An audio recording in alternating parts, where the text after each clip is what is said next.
Guys जो आपका next जो है टॉपिक है वो है आपका आदर्श विलयन तथा अनादर्श विलयन। ठीक है, तो आज हमको जो है आदर्श विलयन और अनादर्श विलयन के बारे में स्टडी करना है।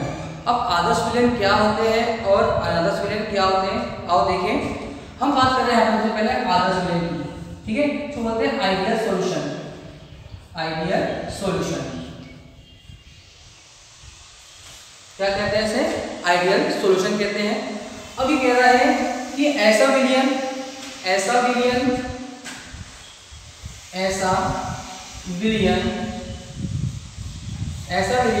जो सभी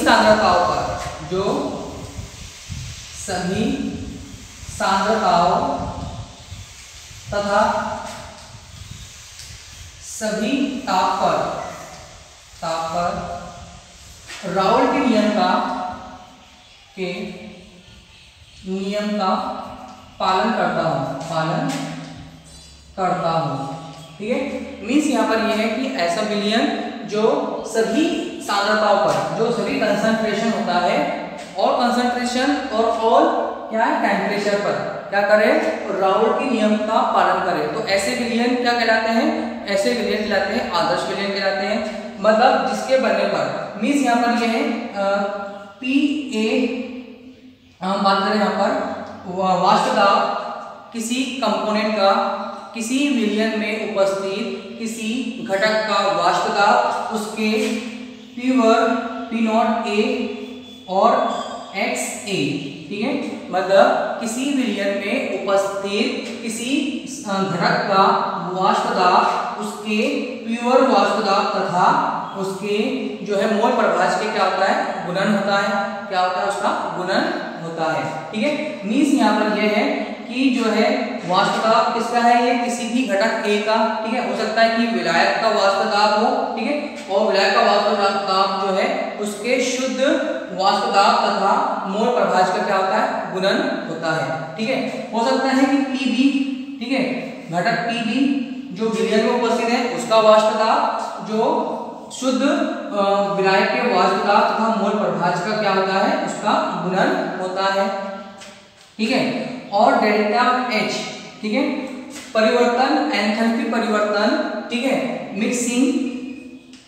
ठीक है, मतलब यदि किसी घटक A में घटक B मिलाने पर उसके जो है उसकी एंथैल्पी मतलब जो हीट में ना तो कमी आती है ना ही वृद्धि होती है, उसको क्या बोलते हैं अपन? Delta H mixing. ठीक है, तो डेल्टा H मिक्सिंग कोई भी चेंज नहीं आता है, कैसे होती है? जीरो।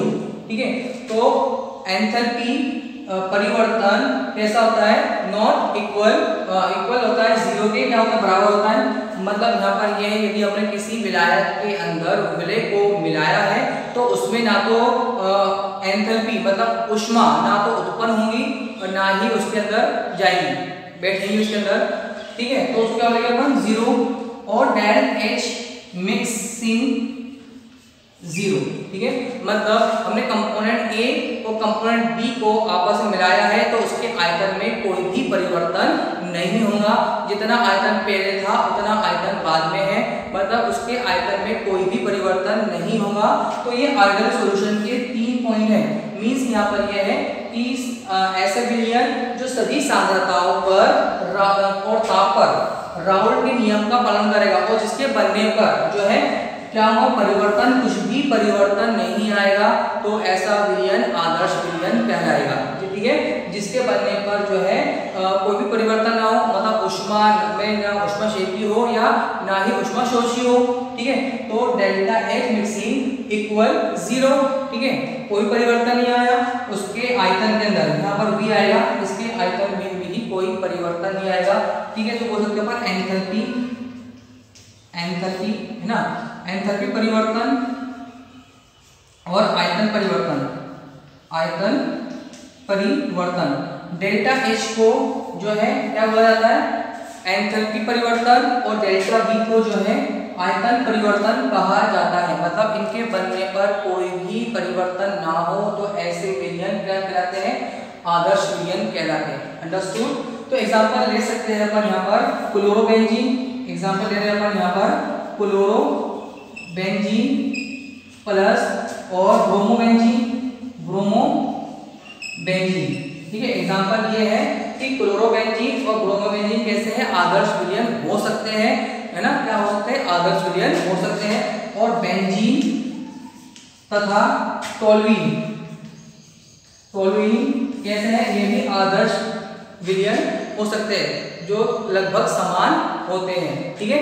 तो बात समझ में आ गई, जिनमें कोई भी परिवर्तन ना हो, आयतन में परिवर्तन ना हो और ना ही एंथैल्पी में परिवर्तन हो और ना ही जो है उनके घटक कैसे हो, बराबर हो, तो उसको क्या बोलेंगे अपन, आदर्श विलयन कहते हैं।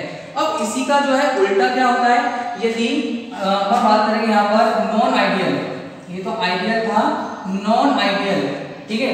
अनादर्श विलयन कैसे होंगे, ऐसे विलयन जो सभी सांद्रताओं तथा ताप पर, सभी सांद्रताओं, है ना, और सभी ताप पर राउल के नियम का पालन नहीं करते, क्या करते हैं, पालन नहीं करते, उसी का अपोजिट, ठीक है। ऐसे विलयन जो सभी सांद्रताओं पर और सभी तापों पर जो है आदर्श विलयन मतलब जो है राउल के नियम का पालन नहीं करते हैं, ऐसे विलयन जो है अनादर्श विलयन कहलाते हैं। और जिनके बनने पर मान लो कि किसी घटक है, किसी विलयन का घटक जो है विलायक है और उसके जो घटक जो शुद्ध विलायक होता है उससे क्या होता है, नॉट इक्वल होता है, बराबर नहीं होता है, या तो वो ज्यादा हो सकता है या कम हो सकता है।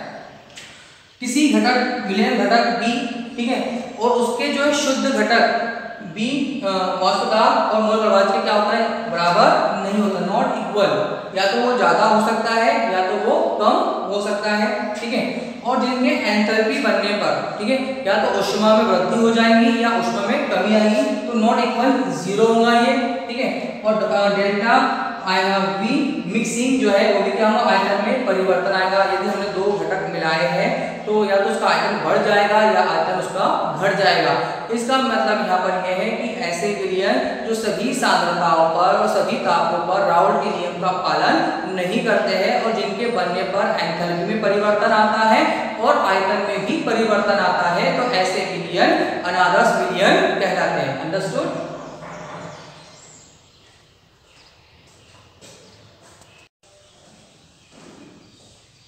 दोस्तों जो है नेक्स्ट हमारे पास में क्या है, अनादर्श विलयन जो है दो प्रकार के होते हैं, एक होता है धनात्मक अनादर्श विलयन, एक होता है ऋणात्मक अनादर्श विलयन। ओके, तो बात करेंगे यहाँ पर धनात्मक अनादर्श विलयन की और ऋणात्मक अनादर्श विलयन की, ठीक है। मतलब विलयन जो है दो प्रकार के थे, आदर्श विलयन और अनादर्श विलयन। फिर अनादर्श विलयन के अंदर भी जो है दो प्रकार के होते हैं। राउल ने जो अपना एक ग्राफ प्लॉट किया, ठीक है, ग्राफिकली रिप्रेजेंट किया, जैसे राउल ने ये जो है आपके पास में आदर्श विलयन के लिए है। मोल फ्रैक्शन ऑफ ए, ठीक है, किसी विलायक का मोल फ्रैक्शन जो होता है इक्वल 1 होता है, ठीक है, तो मोल फ्रैक्शन इज इक्वल ए, ठीक है। मतलब राउल ने जो है y एक्सिस और x एक्सिस पर जो है एक प्लॉट ग्राफ खींचा उसने, किसके बीच में, वाष्प दाब और मोल प्रभार, ठीक है। किसी विलायक का वाष्प दाब जो है कैसा है, ज्यादा है, ठीक है, और उसका मोल प्रभाज क्या है, 1 है। तो जैसे जैसे जो है मोल प्रभाज के अंदर जो है क्या हो रही, कमी आ रही है, ठीक है, तो वाष्प दाब में भी क्या हो रही है, कमी आ रही है, ठीक है। तो ये विलायक का मोल प्रभाज और विलायक का वाष्प दाब कैसा था, 1 था, मोल प्रभाज इक्वल 1 और जो है ग्रेटर था, ठीक है।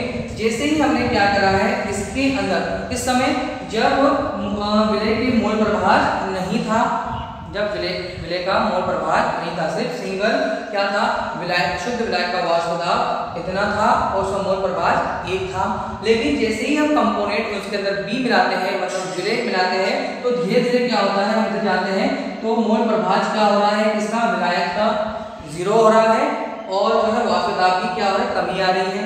उसी से देखते हैं अपन यहाँ पर, यदि हमने किसी कंपोनेंट ए बी का विलायक का वाष्प दाब 1 है और मोल प्रभाज 1 है और उसका वाष्प दाब क्या है, ग्रेटर है, ज्यादा है, तो जैसे ही हम उसके अंदर कंपोनेंट ए मिलाते हैं, विलायक मिलाते हैं, तो उसका जो है वाष्प दाब क्या हो रहा है, कम हो रहा है, ठीक है। इस साइड में जाने तो क्या हो रहा है, कम हो रहा है और जो है वाष्प दाब मोल प्रभाज जो है विलय का भी क्या हो रहा है, यहाँ पर कम हो रहा है, ठीक है। तो ये आदर्श विलयन के लिए था। अब हम बात कर रहे हैं यहाँ पर किसकी, धनात्मक अनादर्श विलयन की बात कर रहे हैं। तो जब हम बात करेंगे किसके अंदर पॉजिटिव डेविएशन की, तो जैसे ही क्या होगा, यहाँ पर विलय का जो विलायक का वाष्प दाब जो विलयन में है वो क्या रहेगा, ग्रेटर रहेगा किससे, शुद्ध विलायक के वाष्प दाब और मोल प्रभाव से। बात समझ में आ रही है, ये विलयन में उपस्थित विलायक का वाष्प दाब है और कैसा है, ज्यादा रहेगा उसके शुद्ध विलायक के वाष्प दाब और मोल प्रभाव की, ठीक है। और डेल्टा बी आयतन कैसा रहेगा, पॉजिटिव रहेगा, मतलब जो है आयतन में वृद्धि हो जाएगी। जैसे ही हम विलायक में विलय मिलाएंगे तो आयतन भी बढ़ेगा, तो पॉजिटिव। और डेल्टा ए, जैसे ही हम विलायक के अंदर विलय मिलाते हैं तो ऊष्मा परिवर्तन होता है, मतलब हीट बाहर निकलती है। तो ये बात आगे यहाँ पर क्लियर हो गई। एग्जाम्पल लिया हमने किसका, एसीटोन और कार्बन डाइसल्फाइड का, ऋणात्मक अनादर्श विलयन, ठीक है। अब जो है P0 विलयन में उपस्थित विलायक का वाष्प दाब कम होगा, उसके शुद्ध वाष्प दाब और उसके मोल प्रभाव से क्या होगा, कम होगा, ठीक है। और डेल बी, ठीक है, डेल बी के अंदर क्या होगा, निगेटिव आएगा, मतलब ऊष्मा शोषी अभिक्रिया नहीं है, ठीक है, मतलब आयतन में क्या होगा, आयतन कम हो जाएगा। जैसे ही हम विलायक में विलय मिलाएंगे तो आयतन में कमी आएगी और ऊष्मा में भी क्या होगी, कमी आएगी। एग्जाम्पल क्या है, मतलब एसीटोन और जो है क्या है ये आपका क्लोरोफॉर्म। तो ये कहलाते हैं आदर्श विलयन और अनादर्श विलयन। Thank you.